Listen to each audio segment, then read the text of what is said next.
কর্ণাটকের মুসলিম সংরক্ষণ ইস্যু নিয়ে এবারে উত্তাল সংসদ। মুসলিমদের সংরক্ষণ দেওয়ার জন্য সংবিধান বদলের ছক কষেছে কংগ্রেস। সোমবার সংসদে দাবি বিজেপির, ফাঁদে পড়েছে বুঝতে পেরে এবার ঢোক গিলছে কংগ্রেস।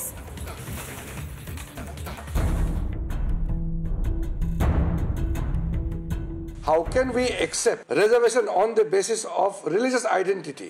मुस्लिम्स को ओबीसी में बैकडोर से एंट्री देने का भी काम कुत्सित प्रयास इन्होंने किया।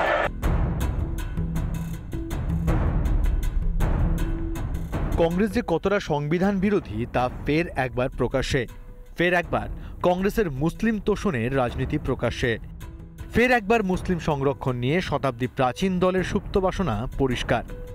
কর্ণাটকের উপমুখ্যমন্ত্রী ডি.কে. শিবকুমার সম্প্রতি ঘোষণা করেছেন, কেন্দ্রে ক্ষমতায় এলে কংগ্রেস সংবিধান সংশোধন করে মুসলিমদের জন্য সংরক্ষণের ব্যবস্থা করবে।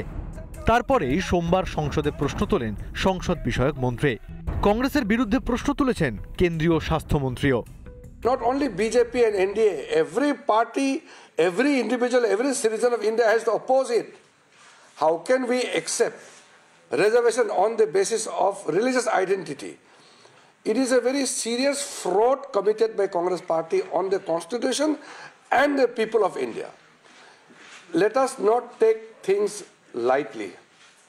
I think it is time the Congress party make their stand clear before the nation.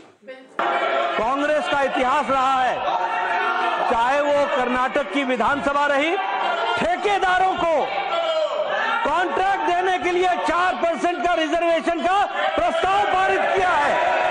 SC का, एसटी का और ओबीसी का हक मार करके रिजर्वेशन मुस्लिम्स को, माइनॉरिटीज को देने का काम किया है। নিজের দলের নেতাদের মন্তব্যে জোর বিপদে পড়েছে কংগ্রেস। বুঝতে পেরেই শটাং ডিগবাজি। সংবিধান পরিবর্তনের দাবি নস্যাৎ করে কংগ্রেস। কংগ্রেসের মুসলিম তোষণের বিরোধিতা করে প্রতিবাদের আঁচ শুধু সংসদের ভেতরেই নয়, সংসদের বাইরেও সোমবার আছড়ে পড়ে প্রতিবাদ। শুধু তাই নয়, ডি.কে. শিবকুমারের বিরুদ্ধে উপযুক্ত পদক্ষেপের দাবি জানিয়েছে বিজেপি। তো যারা এইভাবে বিভাজনের রাজনীতি করে নতুন যে দেশকে ভাঙতে চাইছে, তাদের যারা বাবা সাহেব আম্বেদকর নিয়ে এত উচ্চস্বরে কথা বলেন, তাদের জানা উচিত যে বাবা সাহেব আম্বেদকর এবং সর্দার বল্লভভাই প্যাটেল ধর্মের ভিত্তিতে রিজার্ভেশন দেওয়ার বিপক্ষে ছিল। এত হাঙ্গামার পর সামনে এলেন ডি.কে. শিবকুমার। তার বক্তব্যের ভুল ব্যাখ্যা করা হয়েছে বলে দাবি করেন কর্ণাটকের উপমুখ্যমন্ত্রী।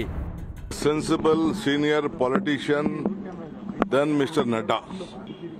I have a basic common sense. I have not said that we are going to change the constitution or not that. Whatever they are quoting is wrong. They are miscarrying it. Lok Sabha ভোটের আগে কংগ্রেসকে বারবার বলতে শোনা গিয়েছে, BJP ক্ষমতায় এলে নাকি সংবিধান বদলে দেবে। এবার সেই দলেরই গুরুত্বপূর্ণ এক নেতা তোষণের রাজনীতির জন্য সংবিধান বদলের কথা বলছেন।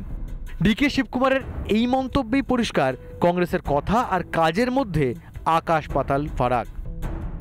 রিপাবলিক বাংলা। নানা ধরনের কন্টেন্ট দেখার জন্য লাইক করুন, শেয়ার করুন আমাদের ফেসবুক পেজ, সাবস্ক্রাইব করুন আমাদের ইউটিউব চ্যানেল। পাশাপাশি অন্যান্য ব্রেকিং নিউজের জন্য অবশ্যই চোখ রাখুন রিপাবলিক বাংলায়।